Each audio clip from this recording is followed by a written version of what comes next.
Olá, sejam muito bem-vindos ao projeto Inovare, Quais os Caminhos da Medicina. O meu nome é Richard Gazi Rajar, sou formado em Economia pela PUC Paraná, sou acadêmico de Medicina pela Unicesumar e integrante atualmente da EMED Paraná. Hoje, o nosso entrevistado é o Daniel Coriolano, ele é especialista em Medicina da Família e Comunidade na UFC, mestrado profissional da Saúde da Família, na Fiocruz, MBA de Gestão e Empreendedorismo na PUC Rio Grande do Sul e também autor do livro Inteligência Financeira para Médicos. Queria agradecer em nome da EMED aí, doutor, pela disponibilidade e queria entender um pouquinho mais qual que é a relação aí tão importante entre a medicina e a educação financeira. Olá, Cham. Obrigado por esse momento aqui estar com você. Um prazer. Abraço pessoal da EMED. Já há algum tempo eu conheço a EMED, sei que sempre faz conteúdos, sempre está em ações em prol do desenvolvimento médico. E nesse momento, que bom minha contribuição aqui. Fico feliz por isso. Bem, já vou emendando aqui a sua pergunta. É, quando nós estamos durante o período da graduação, né, então é um período amplo em que há limite de remuneração, tanto por estágios quanto pela carga horária do próprio curso, e por vezes nós somos sustentados pelos pais e temos recursos financeiros limitados. Praticamente do dia para a noite, a quantidade de recursos financeiros que chegam até as nossas contas, né, elas modifica assim totalmente. Quando a gente pega os dados, Richard, do e-social, né, que a gente pega os dados das remunerações de várias profissões, a gente verifica lá que a remuneração médica está no topo das remunerações no nosso país. Usualmente, as profissões chegam ao topo de ultrapassar ali por volta dos R$ 10.000 em um estágio muito avançado da carreira. Diferente da medicina, que possivelmente, em uma parte significativa das vezes, são os primeiros salários.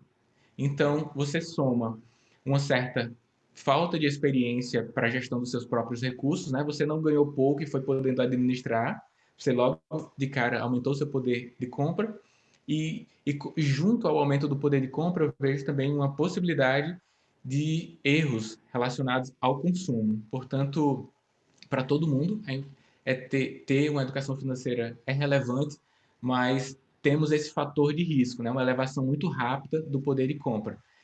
Daí a necessidade de ter esse ajuste técnico, né? Estudar sobre isso, assim como nós estudamos para estabelecer as melhores condutas com os nossos pacientes, estabelecer as melhores condutas financeiras para as nossas vidas. Excelente, doutor.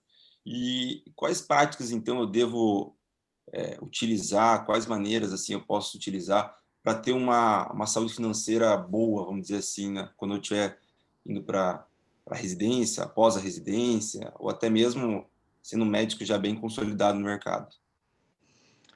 Mesmo independente do estágio, Chan, eu acredito que mais do que eu tenho utilizado o termo inteligência financeira, em que eu sugiro que haja uma compreensão mais ampliada do que investimentos, né? Quando a gente fala aqui educação financeira, possivelmente alguns entendem como investir, mas é preciso ampliar, né, sobre esse tema. Então, quando se fala sobre educação financeira, inteligência financeira, eu imagino que devemos ter um desenvolvimento acerca de consumo ponderado, né? Então, tem um consumo e tem um consumismo, que é algo mais, usando os termos aqui da nossa medicina, patológico. Então, ter um rigor, um consumo ponderado, um planejamento de vida e carreira, que inclui planos de curto, de médio e de longo prazo, e, em um dado momento, investimento, que é quando você passa a ter uma quantidade de recurso disponível para fazer isso. Mas ter um bom consumo, um bom planejamento pode ser feito a partir de agora. O volume de investimento é que vai modificar quando você está dentro do mercado de trabalho. Desenvolver, então, a educação financeira, esse é o melhor momento, independente da idade e do momento da formação médica que você está. Bacana. E esse volume aí que está comentando, professor, seria então uma reserva de emergência, isso? Algo do tipo? Pronto. Usualmente se fala sobre reserva de emergência como um primeiro passo, né, para que você possa seguir, ter a possibilidade de realizar investimentos, porque existe uma relação entre risco e retorno, liquidez, rentabilidade, né? Então, para quem não está muito afinado com esses termos, é assim: quando você passa a ser um investidor, um médico como médico, ou estudante de medicina investidor, investidora, você tem a possibilidade de colocar o seu recurso financeiro em produtos com baixa liquidez, ou seja, em um local em que você não poderá tirar o seu recurso de lá. Então você investe para 2 anos, só pode tirar daqui 1 ano, 2 anos. Só que no começo isso não é interessante, haja visto que você tem as intempéries da vida, né? As intercorrências, e é necessário que você tenha um dinheiro com alta liquidez. Então, isso que as pessoas tratam como reserva de emergência é um valor que você tem para alta liquidez para eventualidades. Então, eu concordo de que temos que ter um volume significativo de recursos para as intempéries e para as imprevisibilidades. Porque quando a gente fala sobre reserva de emergência, parece algo mais negativo que pode acontecer. Mas uma coisa boa pode acontecer também. O fato é que você precisa de recurso financeiro. Então, ter um volume que possa manter o seu estilo de vida por alguns meses, antes de colocar o seu recurso financeiro alocado em algo que tenha baixa liquidez, é um bom primeiro passo para o investimento. Mas antes do passo de ter essa reserva de segurança ou de emergência, como citado, é já fazer algum planejamento e já ter o consumo ponderado, porque para que isso tudo entre no ciclo virtuoso, é preciso que você não tenha dívidas, né? Então, seria um estágio assim, sub-zero, né? O estágio zero é a construção no reserva de segurança ou de emergência, e o sub-zero seriam as dívidas, que é você precisa emergir das profundezas das dívidas, e você só consegue fazer isso se tiver um consumo ponderado e um planejamento, né? Para os seus bens e para suas formações, para a residência, que é um período em que você fica com uma quantidade de recurso mais limitada em relação ao médico que está fora da residência. Bacana. Não deu para dar uma clareza muito grande agora. Uma pergunta aqui que surgiu, que foi mandada para o pessoal, se há um mínimo que eu devo ter nessa reserva de emergência, se há um mínimo para se guardar, ou quantos por cento do Pronto. meu salário eu posso guardar ou devo guardar? Muito bom, Richard. Quando abrimos a nossa mente para aspectos relacionados até essa reserva de segurança, essa é uma próxima pergunta que surge. Eu considero que o planejamento, né, financeiro é individual. Então, você deve ter, eu posso falar aqui sobre critérios para que você estabeleça quanto é essa reserva para você. Seria muito leviano da minha parte dizer uma quantidade fixa para você ter. O que há são estimativas que acontecem na nossa economia de acordo com a estabilidade que nós temos. Então, eu vou falar aqui algumas coisas para que você considere quanto que deve ser a sua reserva de emergência. Então, me parece seguro, inicialmente, calcular qual o seu gasto médio mensal. Isso você só consegue se fizer algumas anotações no papel ou numa planilha. Ao longo de 2, 3, 4 meses, você vai ter a identificação de quais os seus gastos fixos, conta de energia, aluguel, quais os seus gastos variáveis, né? Então, suas atividades de lazer, etc. E, e aí você tem quanto que você gastou para manter a sua vida. Então, digamos que seja R$ 5.000. Você gastou para manter a sua vida por mês, como média dos últimos 6 meses.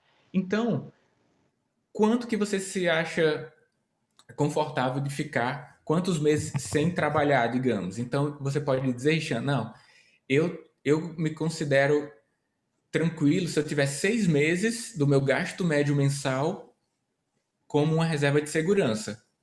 Porque aí você diz assim, porque eu trabalho com CLT e eu ainda teria um eventual seguro-desemprego, além da minha reserva. Aí você soma a sua análise contratual, né, trabalhista, às suas demandas pessoais mesmo. Aí você pode dizer, não, eu tenho uma família a suprir também uma eventual necessidade, eu preciso ter uma reserva de segurança mais do que 6 meses. Para mim fica confortável ter 12 meses.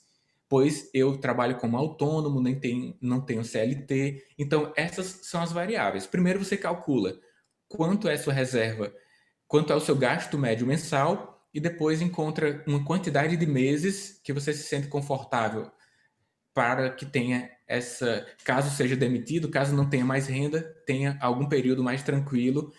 Caso você não tenha uma reserva de segurança, né? Você vai ter que fazer algumas vendas, talvez o seu carro vai vender por baixo custo, uma casa por baixo custo, e a reserva de segurança é como se fosse uma espécie de proteção do seu patrimônio. Vai impedir que você se desfaça de alguns bens que já tem. Ou que entre em dívidas, e aí você vai acumular pagamentos de juros não benéficos para a saúde financeira. Sim, acho que é o pague-se primeiro, né? Primeiro você paga o que você tem, depois você faz as suas obrigações. Eu achei legal essa questão de você falou que tem que ter um colchão, né? Essa reserva é um colchão, uma reserva assim para ter uma segurança maior. Alguns lugares eu li, você pode me corrigir, essa questão de reserva financeira. Muito se coloca assim, não, pegue seu salário e tira 30%. Essa estipulação de não, 30%, não é nem mais nem menos, é uma questão errônea, eu acho, né? Você pode comentar um pouco mais? Sim, eu acho que é igual a medicina, Jean. Quando você lê no livro lá alguma informação, primeira escolha no paciente que tem DM2, você começa com metformina, e etc. Aí você tem alguma diretriz sobre isso. Aí quando vai lá na prática, com o seu preceptor, ele diz, não, pessoal, esse paciente aqui tem hemoglobina glicada de 10, a glicemia de jejum aqui por 2 vezes deu acima de 180 e a outra deu 200. Eu vou preferir iniciar a insulina NPH além dos fármacos orais aqui também. Sabe aquela divergência que acontece da teoria com a prática? Eu Exato. vejo por isso que eu acredito que tem que ser pessoal. Porque cada um tem peculiaridade da sua vida. E se eu disser exatamente assim, um fluxograma, pegue seu salário, tire 30%, faça isso aqui, eu acho que você vai se sentir mal por não conseguir, porque você tem um contexto, você tem uma relação trabalhista, você tem pessoas a sustentar e outra pessoa não tem, né? Então, eu acho que mais do que eu dar uma diretriz, assim, um trilho fixo, um trilho, eu te dar princípios para que você tenha autonomia nas decisões.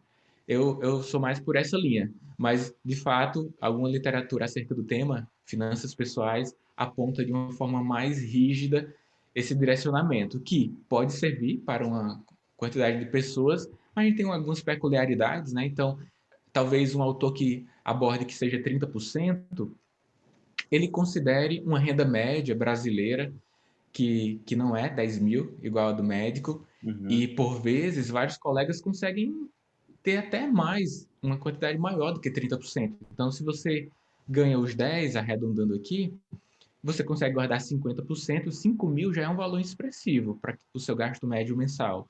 Então, você tem que regular e verificar a sua realidade, mais do que seguir de uma forma não crítica essas recomendações que são bem fechadas. Não, bacana. Ah, uma outra pergunta assim que surgiu sobre o tema, é, muito se fala sobre essa educação financeira, essa vida mais ativa do médico na questão de investimentos, graças à demanda. Você acha que essa demanda maior de médicos futuramente vai afetar, que o médico vai tentar suprir isso na vida financeira, mais na questão do investimento, isso que você acha? Ou você acha que não? Acho que é importante mesmo e seguir essa linha de investimentos, porque o médico às vezes acaba gastando mais porque recebe mais dinheiro. Acho que são vários os aspectos, Richard, que fazem com que os médicos tenham maior interesse acerca da inteligência financeira, da educação financeira. Um dos aspectos é a informação, que chega muito mais facilmente hoje. Por exemplo, você é estudante de medicina, embora tenha uma graduação anterior de economia e já provavelmente sensibilizado com o caso, mas assim, jovens estudantes de medicina não, que são diferentes de você, né? Já estão sendo impactados através desse evento que você promove aqui. Então a informação chegou para ele, aí vai sensibilizando. Ele viu no feed da rede social, foi a algum evento médico que estava falando sobre isso. Durante uma atividade de internato, o professor falou, né? Então, essas influências fazem um primeiro pensamento. Rapaz, eu acho que isso é importante.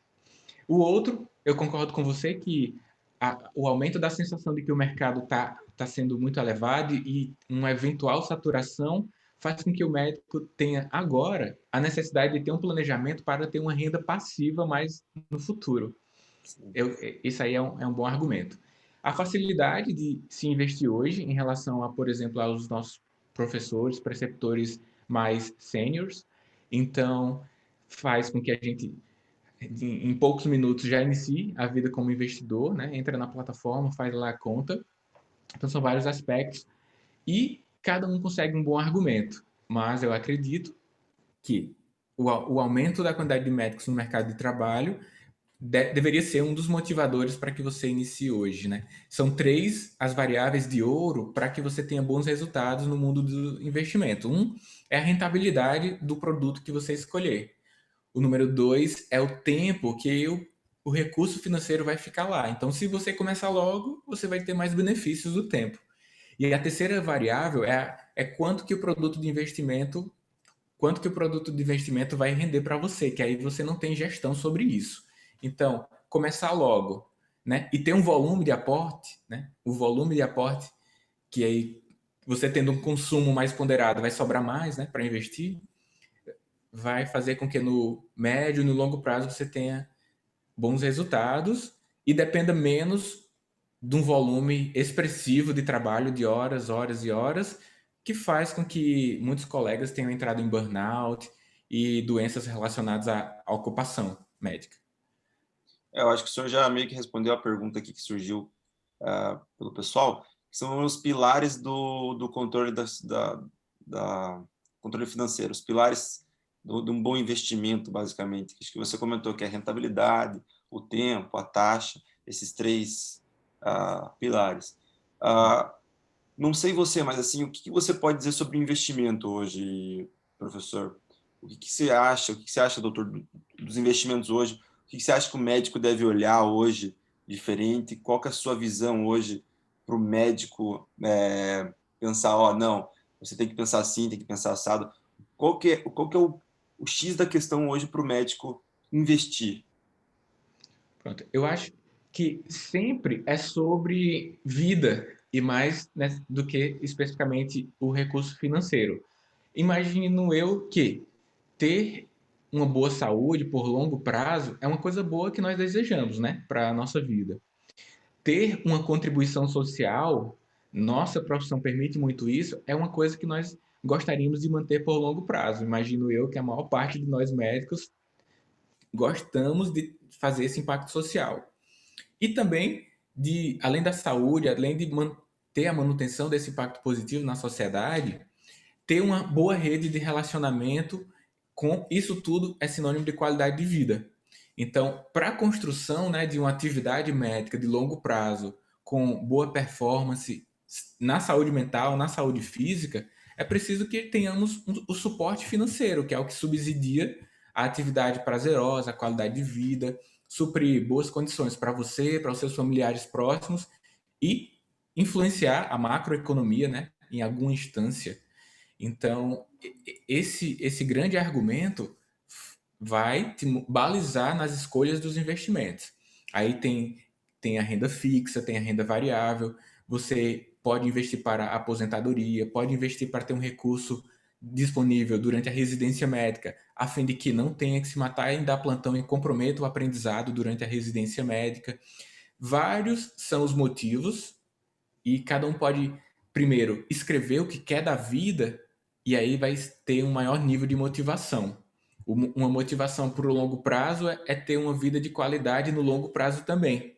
Uma motivação para um curto prazo, eventual, seja entrar na residência e não ter que manter uma carga horária de trabalho extra à residência, de forma a limitar o aprendizado desse período importantíssimo da nossa vida, que é quando nós nos tornamos especialistas.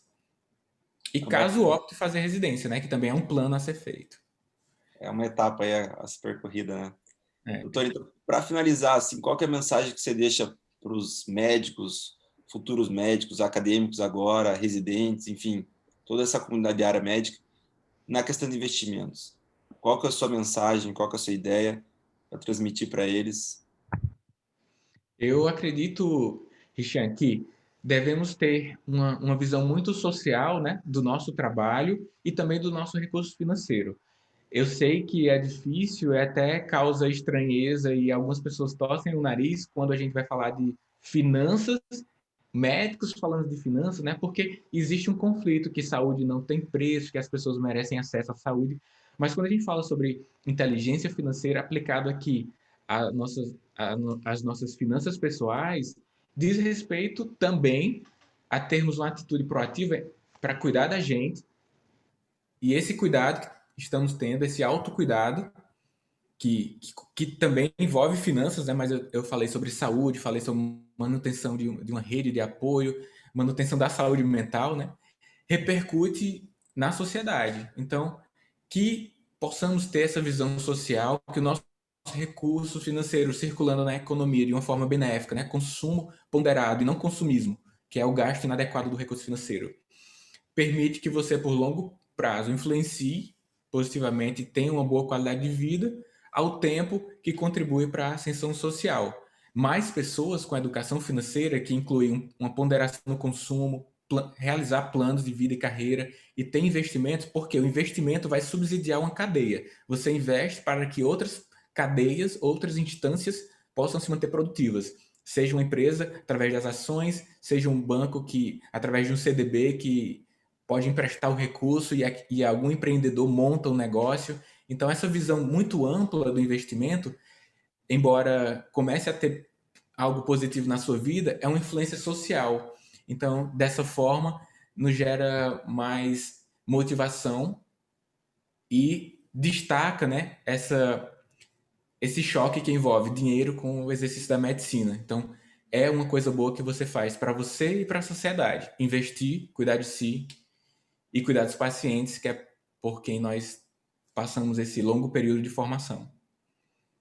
Eu acho que foi bem bacana essa conversa, doutor. Queria agradecer desde já a participação do senhor. Eu acho que tem muito ainda a conversar sobre a área médica e finanças. Finanças é algo muito vasto aí, que nem você já deu uma pincelada sobre renda fixa, renda variável, uma aposentadoria para o futuro.